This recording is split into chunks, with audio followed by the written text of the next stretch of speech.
मध्य प्रदेश क्या देश की राजनीति में दिग्विजय सिंह एक ऐसा नाम है जो कहते हैं उस पर अमल करते हैं।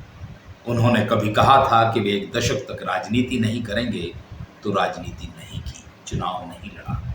लेकिन लगता है कि उम्र बढ़ने के साथ साथ दिग्विजय सिंह अपनी बात से भी डगमगाने लगे हैं और वे जो कहते हैं उससे यू टर्न लेने की तैयारी भी वो करने लगे हैं। दोस्तों नमस्कार, मैं हूं संदीप पौराणिक।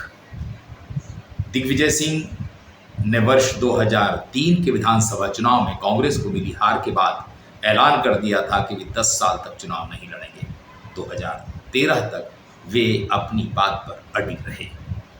वो काल कुछ और था क्योंकि वो 50 की आयु के आसपास थे। आज वो 75 के हैं। तो क्या दिग्विजय सिंह उम्र के साथ साथ अपने वादों से या यूं कहें कही हुई बात से भी डिगने लगे हैं?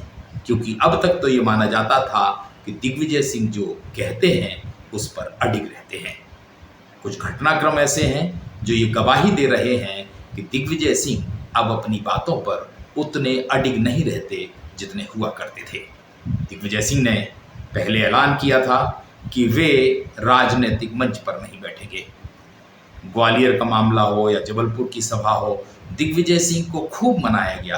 कार्यकर्ताओं ने उनसे आग्रह किया कि वे मंच पर आकर बैठें, लेकिन दिग्विजय सिंह ने मंच पर जाने से मना कर दिया क्योंकि उन्होंने कहा था कि वे पार्टी के या राजनीतिक मंच पर नहीं बैठेंगे। लेकिन भोपाल में किसान महाचौपाल का आयोजन किया गया। उसमें राहुल गांधी और खड़गे दोनों आए। दिग्विजय सिंह मंच पर नजर आए और सवाल यही उठा कि दिग्विजय सिंह ने जब ये सौगंध खाई थी कि वे राजनीतिक मंच पर नहीं बैठेंगे, तो फिर आखिर क्यों बैठे? क्या कोई राजनीतिक गणित है?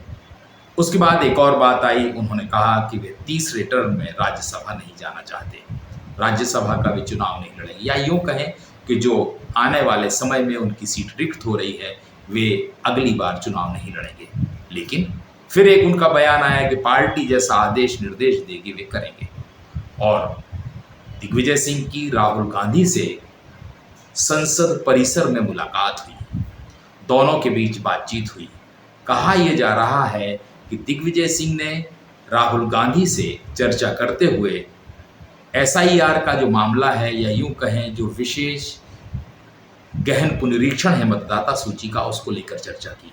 लेकिन बॉडी लैंग्वेज कुछ और कह रही है।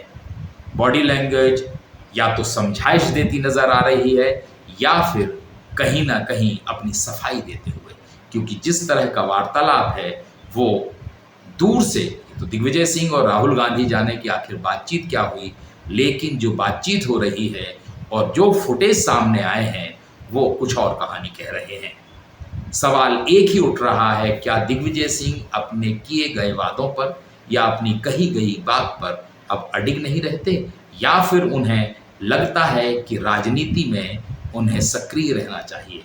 और राजनीति में भी अगर पार्टी उन्हें चुनाव लड़ने के लिए कहती है राज्यसभा का, तो वो तैयार है।